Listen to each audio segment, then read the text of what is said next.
নমস্কার বন্ধুরা, আজকে আমি নিয়ে এসেছি একটা খুব ইম্পর্টেন্ট কিচেনের জিনিস। এটা আমি অনেক দিন ধরেই খুঁজছিলাম, তো ঠিকঠাকভাবে খুঁজে পাচ্ছিলাম না। তো মোটামুটি আমি খুঁজে পেয়ে গেছি। তো জিনিসটা কি সেটা আপনাদেরকে দেখাই। আসুন দেখে নেওয়া যাক জিনিসটা কি। তো প্যাকিংটা আমি খুলে দিলাম, এবার দেখে নিই। মোটামুটি বুঝতেই পাচ্ছেন এর ভেতরে কি ভরা আছে। তো আমি এটাকে বক্সটাকে কেটে নিচ্ছি। কেটে নিয়ে দেখা যাক এর ভেতরে জিনিসটা কেমন আছে। আমি তো একটু অনলাইনেই দেখেছিলাম, তারপরে তো বুকিং করেছিলাম। তো দেখি জিনিসটা কেমন সিস্টেম হয়ে আছে। তো দেখি, আপনারাও দেখতে থাকুন জিনিসটা কি। সকলেরই তাহলে সুবিধা হবে, কারণ কোনো জিনিস কাটতে গেলে বেশি যখন কাটা হয় তখন হাতে কাটতে অনেকটাই অসুবিধা হয়ে যায়। তো এটা একটা হলো সব রকমের জিনিস কাটিং করা হবে। তো যেমন পেঁয়াজ কাটতে আমার খুব কষ্ট হয়, যখন কোনো বাড়িতে লোকজন আসে, বেশি পেঁয়াজের প্রয়োজন হয়, তখন অনেকটা পেঁয়াজ কাটতে গেলে একদম চোখ দিয়ে জল বেরিয়ে যায়। সেই জন্য এটা আমি খুঁজছিলাম যে কোনটা ভালো হবে।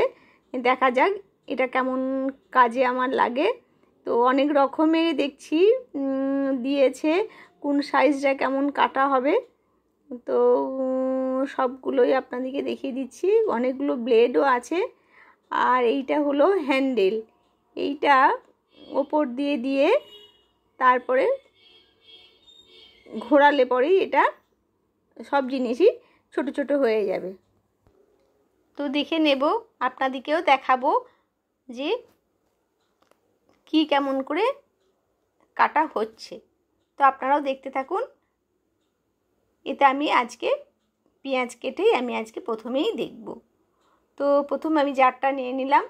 এই সাইজে ব্লেডটা আমি দিয়ে দিলাম, সেট করে দিয়ে। আমার পেঁয়াজের সাইজগুলো খুব বড়, ওই জন্য আমি আধখানা করে দিলাম। আধখানা করে দেওয়াই ভালো। তো আমি এবার এর ঢাকনাটাকে আমি আটকে দিলাম। ঢাকনাটাকে টাইট করে আটকে দিলাম। এবার এই যে হ্যান্ডেলটা আছে এটা এখানে আমি আটকে দিলাম। দিয়ে আমি এটাকে রাউন্ড রাউন্ড করে ঘোরাবো। তো দেখুন বন্ধুরা কেমন করে পেঁয়াজগুলো কাটিং হচ্ছে। প্রথমে হালকা হালকা করে দেবেন, ধীরে ধীরে যে বড় সাইজটা ছোট হয়ে যাবে তখন একটু স্পিডে দিলে কোনো অসুবিধা নেই। একদম সুন্দর করে কাটিং হয়ে যাচ্ছে। দেখুন এতগুলো পেঁয়াজ কাটতে গেলে একটা সময় একদম চোখ দিয়ে জল বেরিয়ে যায়, তখন চোখটা খুব জ্বালাও করে। সেই জন্য আমি ভেবেছিলাম যে একটা পেঁয়াজ কাটা নেব।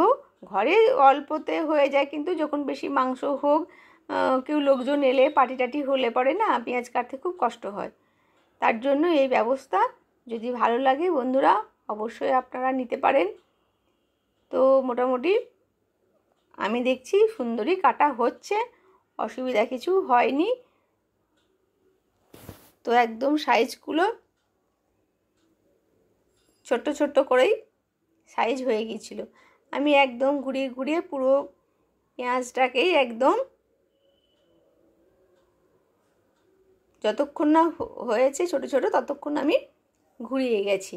বেশি সময় লাগেনি, কিন্তু আমার পেঁয়াজগুলো একদম কিন্তু ছোট ছোট সাইজ হয়ে গেছে। তো আমি প্রথম দিন খুব বেশি ছোট করিনি, তা দেখলাম আরও ছোট করা যাবে। তো সব পেঁয়াজ তো আর সব রকম ছোট করা যায় না, এক একটাতে একটু বড় করেও রাখতে হয়। তো দেখুন বন্ধুরা আমার কিন্তু পেঁয়াজটা কাটিং হয়ে গেছে। তো দেখুন খারাপ কিছু হয়নি, একদম ভালোই হয়েছে, সুন্দরই কাটিং হয়েছে। তো বন্ধুরা আপনারা যদি ইচ্ছে করে অবশ্যই এটা কিনে রাখবেন, তাহলে আর আমাদের চোখ দিয়ে জল বের হবে না। আমরা আরামসে মজা করে যতই পেঁয়াজ দেখ আমরা কিন্তু কেটে ফেলব। ভালো থাকবেন, সুস্থ